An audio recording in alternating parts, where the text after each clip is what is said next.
a father would pass on his seeds to his son. Here, these are the seeds that work well in our particular location. We've bred these seeds for generations and generations to do well in this particular place and climate, this soil, this environment. But now all the seeds are produced by some central company. Nobody's producing seeds locally, and now even the rascal companies, they want to make seeds that don't produce any further seeds. Why? So the next year they can sell their seeds again and again and so on. So they're cheating. They're cheating. They're using this expert biological engineering and so on just to cheat people. If they use it for something good, that would be all right, but they're using it for cheating. So, yeah, they deserve to go out of business, just like the car companies.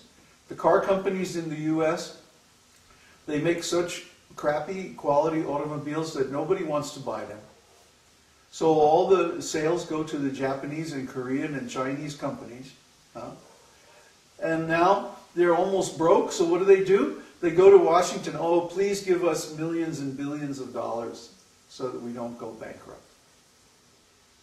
Well, wait a minute. Why didn't you just design good cars that the people want to buy? Why do you keep the same old 10, 15, 20-year-old technology? Why don't you adapt to the changes that are happening? Get with the times instead of behind them. Why don't they build electric cars and solar cars and steam cars and whatever kind of cars? Why aren't there 50 or 100 car companies in America today? There used to be.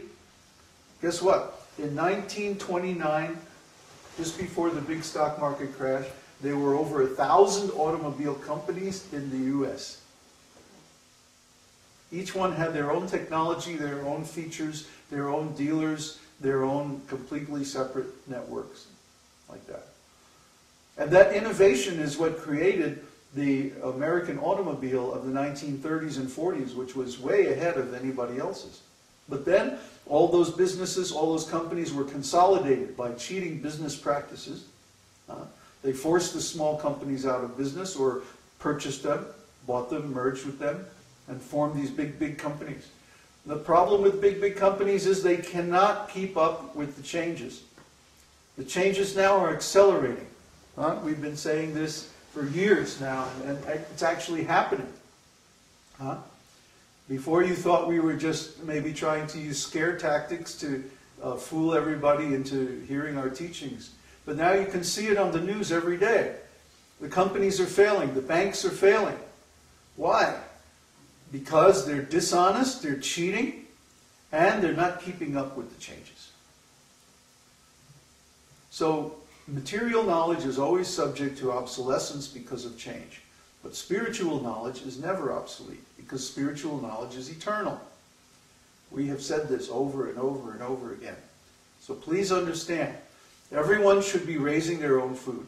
If you're not planting a garden, if you don't have, or at least a neighborhood garden co-op or something like that, you're going to be caught flat-footed when food prices go through the roof next year.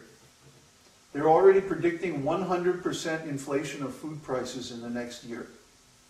And these are hard-headed, down-to-earth, practical, professional economists who are predicting this, not wild-eyed conspiracy theorists on YouTube. Okay? These are the authorities, the so-called establishment. They're predicting. So please take this advice. Start learning how to raise your own food now. Get a little piece of land or get together with 3 or 4 friends and lease a small lot and plant vegetables. Start learning how to do it. Everybody's going to have to do it or you're going to be really in a bind next year. So really what we need are agricultural co-ops where everyone in the village or everyone in the neighborhood gets together, leases 20 acres, hires a crew to work it, and there's someone who knows what they're doing supervising it. So where does the expertise, the knowledge to do this come from? The answer is, it's not there. If you got together with your neighbors right now and you wanted to go out, okay, put our money together and lease a piece of land, and now we need, okay, we can get some people to work at minimum wage to work it, but where's the expertise going to come from? Where's the chief gardener who can design the crops and the whole thing? You can't find them because they don't exist. So as the pressure tightens and makes the demand for local grown produce increase more and more, where is it going to come from? Where are the expert gardeners that are needed to create this revolution so everybody doesn't go broke just buying salad at the local store? Well, the answer is we have to create a school to produce those people. Right now, believe it or not, there's a tremendous fad going amongst the young people in the U.S. of self-sufficient gardening. It hasn't hit the mainstream yet, but maybe in a year or so, then you'll start seeing it on the news. If you go on Google and you look up self-sufficiency or gardening or young farmers movement, look up the young farmers movement and you'll find there are thousands of young people all over the U.S. who already understand this. And they're going back to the land and they're starting to raise their own food. So what are we going to do? We're going to create the premier school for self-sufficient agricultural development in America. Yes, it's going to be in Chile. We like Chile. The climate is good, the people are friendly, and we have a good situation here because costs are very low compared to the U.S. If we wanted to do a project like this in the U.S., it would cost millions of dollars just to buy the land alone. What to speak of the promotion, the development, the whole thing. So what we want to do is buy a piece of land here in Chile and develop it a little bit, put some simple residential quarters on there. There'll be a monastery on one side of the land where the monks will live and the spiritual teachings will go on. And then there'll be another part separate where we'll invite teachers, the best teachers of sustainable agriculture from all over the world, and they will give courses and seminars and workshops and residential programs in how to build things simply using local materials, how to garden, raise your own food, how to design gardens for different climates, and so on and so forth. All these different topics. And we'll have people come from all over the world to take lessons with our school. So our school will become known as the premier institute for sustainable agriculture. Right now, where is there a school you can go to and learn sustainable agriculture? There are very few of them. Literally just a handful, maybe 5 or 6 in the whole world. So this is a great need, a tremendous need. And we want to fill this need proactively. As usual, we're looking at the future, knowing the trend.